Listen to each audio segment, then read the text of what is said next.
you noticed that the moment you're about to have a breakthrough is often the moment that you come down the hardest on yourself? It's like you're standing at the door of change, hand on the doorknob, and instead of turning it, you turn back and you punish yourself by contemplating your past and past decision for not arriving any sooner to where you are at now. Welcome to Unbox the Podcast. I'm Sahar Huneidi Palmer. This is season 25, episode 30, where we explore how to rewrite your story and reclaim your power. Today, we're unboxing a very real pattern that I've noticed in my work as a life mentor. When my clients are right at the edge of a major breakthrough, a major shift, that is when the old story of self-blame kicks in the hardest. The mind replays the past in a never-ending loop. The inner voice says, "Why didn't I listen to myself any sooner? Why did I settle for crumbs? Why did I trust that person when I knew something was off and I deserve better?" Sounds familiar? Here's the thing. Resentment is the loop that keeps you small, keeps you stuck, keeps you from moving forward in your life. Can we be honest? When you keep replaying that loop, you're not learning from it. You're locking yourself even further. I had a client who was just about to make a life-changing decision, leaving a job that really drained her, although she really enjoyed the work. Instead of celebrating how far she's come, she spiraled into self-punishment. Why didn't I quit many years ago? Why didn't I listen to my gut feeling?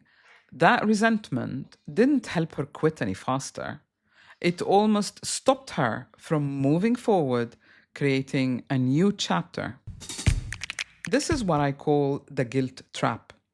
And here's the problem with this. You think you're becoming more self-aware. You think that you're holding yourself accountable, but holding ourselves accountable through realizing that we create our own life has got nothing to do with self-flagellation. I'm not suggesting you do that by holding yourself accountable. You fall into the guilt trap. When you live in guilt, you are less likely to change. Awareness is self-empowering. When you go through that guilt trip, you are not empowering yourself. So it's not in alignment with where you want to go. You're most likely to punish yourself by staying stuck. So what do? Well, the truth is, compassion is the missing piece. What you actually need at the moment of breakthrough is the opposite of punishment. You need compassion so that you keep unfolding easily and with joy. Give yourself a pat on the shoulder for the progress that you've made so far. However small it is, it might seem small to you, but to people around you, they will notice the change. Listen to people who nurture that growth. You're the only one who is self-criticizing. You're here now with more awareness than you've ever had before. That in itself is a huge achievement and a huge shift. There's a great saying in Arabic, every container spills out what's inside it. If you speak Arabic, that is كل إناء ينضح بما فيه. So ask yourself, did you want to paint your next chapter, which is a new blank canvas, with guilt, with sordid line of thinking, with self-punishment? Or would you rather use and implement the wisdom and use the color of wisdom that you've achieved so far? But this is why you do it. Self-blame feels safer, but actually it isn't. Let's break this down through the 4 dimensions of change, or the BIMA methodology. First, on the first foundation layer, we've got the physical body. When you come down on yourself, your body tightens, all the stress signals go up, Your brain will understand that you're threatened and it will release order to a surge of hormones that will make you even tighter, more stressed, more depressed. You trigger your stress response. That is not growth. That is survival mode. Rather than using your neocortex, which as human beings, as mammals, we are the only mammals who can self soothe, analyze, synthesize, and plan. That is growth. The second dimension of change is emotions. Self resentment builds into anger. But if you don't process it healthily, it turns inwards. You become toxic to yourself. So you're actually hurting and harming yourself. The next level up is the mind. The mind loves to replay the past because it's familiar, it's easy, it doesn't have to create new neural networks or loops. But that loop is not helping you. Replaying that broken record is not helping you to make better choices today. In fact, it's helping you stay stuck and not make any choices at all, although consciously you do know that you need to make any decision at all to move forward, but you're not making it. And the final dimension is accountability. Real accountability isn't about punishment. It's about owning your growth with compassion. In the last episode, we spoke about the power of love, of authentic communication, that when words arise from the heart, they reach the heart. Accountability is a continuation of that. It's about letting go of perfection, realizing, okay, I've done that, I can undo it by taking the right action, and very soon you will be back in alignment.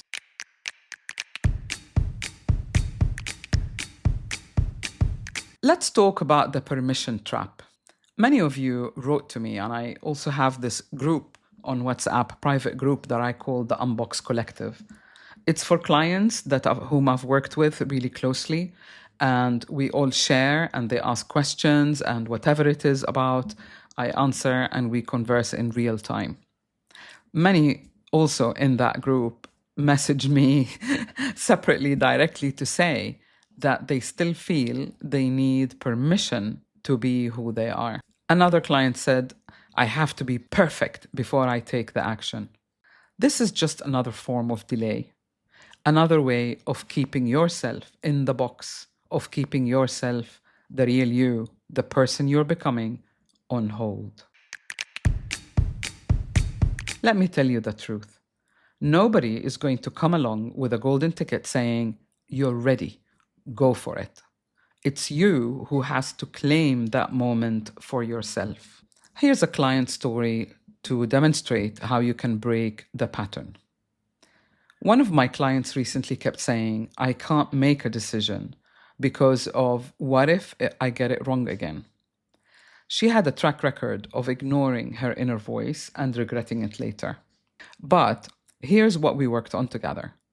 Instead of saying, why did I mess up before? She started asking, what have I learned from those experiences? I helped her to realize how she became a completely new person through the drama and the trauma that she went through. When you ask, what have I learned from that experience? How can it guide me now to making better decisions? Your brain will start working in a different way.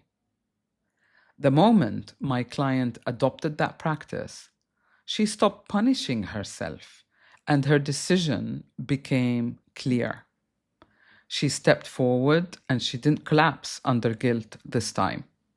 And so can you. Stop the analysis, which can be paralysis. It's almost like being on a rocking chair. It gives you something to do, but nowhere to go. I read that saying somewhere and it really stuck in my mind. Worry, guilt, that loop. Why didn't I do this before? Why didn't I do this before? Okay, that moment has passed. You're now here. And what is needed is your action, your plan, your moving forward consciously now. But here's something I'd like you to really realize, take on board. Your story isn't your sentence. Yes, it may have colored our past, but let me remind you, The story you've been living is not a life sentence, it's just a chapter. And you can write a new one starting today. But you can't write it if you're using the old ink, those guilty colors of regret. So here's your shift. Instead of asking, why didn't I listen to my intuition, or why didn't I listen to myself, or why didn't I act on my feelings, ask, how can I listen better now? Maybe you need to step back a little bit. Maybe you need to wait a little longer before you decide on something until you can see the whole pattern building up, the whole picture building up. Instead of saying, I don't deserve more than crumbs, say, I see the pattern. I'm changing now. Something like that. I was like that before. That is not enough for me now. Let's pause for a moment. Take a deep breath. Think of one area in your life where you've been hard on yourself. Now put your hand on your heart and say, I'm proud of the progress I've made so far. I trust myself to keep going. I trust myself to make decisions that make my heart sing. Say it out loud. Let your body feel it in every cell. Well done. You've just started. Here are my final thoughts. The real you is waiting. Growth is messy. It doesn't come wrapped up in perfection, but it does come with practice. And the moment you feel that hesitation and self-loathing and self-reproach is the moment you need to apply what you have become. Practice compassion. Practice new choices. Practice giving yourself a tap on the shoulder. Practice trusting your inner compass, even if you've ignored it before. Before is back then. Now is now. There's a great quote, the past is a foreign country. People act differently. The past is really a foreign country. I don't regret personally my past because I don't see how I would have made different choices, because at that moment, I was a product of those circumstances at that point in time. And because of these circumstances, I've changed to who I am now. Isn't that a nice thought, that one can just lie down, relax peacefully, and think, I don't have any regrets? Because if you rewind your movie, you will see how every scene led to the next and so on. But now that you know what the scenario is, you can start to consciously write a new one. And please remember, if you yell at your child or your pet, they will not respond well. They actually don't. They shut down. Animals stop listening to us. They think we are mad. They don't understand why we're yelling at them. And the same thing with your inner self. When you berate yourself, you disconnect from the real you.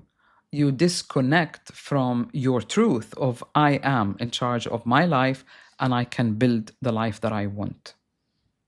When you encourage yourself, you align with the real you, with who you are, with your growth, with your life path. Thank you for listening to Unbox the podcast. I'm Sahar Palmer. I'm here to help you rewrite your story and reclaim your power. If this episode resonated with you, I invite you to book a discovery session with me. We will explore where you are at and where you want to go so that you can break through the patterns that keep you stuck. I'll leave the link in the notes so that you can take the assessment and begin your journey. Please remember to subscribe so that you never miss a future episode. I need your support as an indie podcaster to get this podcast out to many people. And you may want to know, 54 countries are listening to this podcast. I don't know who you are, but thank you. You have my gratitude and thanks. See you next week.